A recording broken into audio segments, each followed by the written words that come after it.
Quentin Tarantino, famous movie director, Pulp Fiction, Reservoir Dogs, just Once Upon a Time in Hollywood, just countless amazing films, recently made some headlines by dismissing Stephen King's It as a Nightmare on Elm Street ripoff.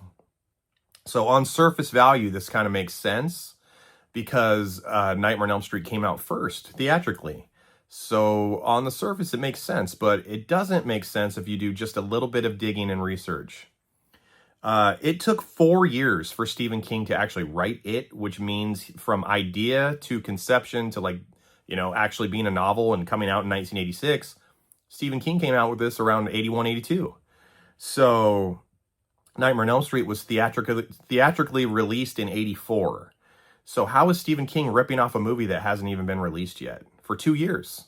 Unless Stephen King had access to Wes Craven's own notebook that he was writing the ideas down for Nightmare on Elm Street. This is a big no-go. This is a bad look for Quentin Tarantino. This is a rare miss.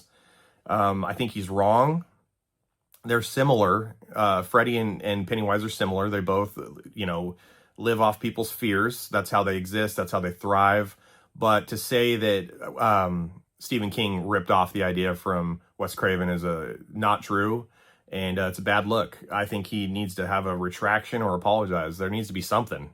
Slash-O-Maniacs, what do you guys think about Quentin Tarantino saying that Pennywise the Clown was just a direct ripoff of Freddy Krueger?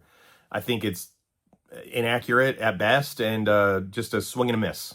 So yeah, no go. But you know what? Both those characters, I'm glad, even if he did rip it off, which he didn't, I'm glad he did. Love Pennywise. Excuse me. Love Pennywise. Love Freddy Krueger. So many great memories from my childhood stem from being scared as hell from both of those characters. So if he did rip it off, mazel tov.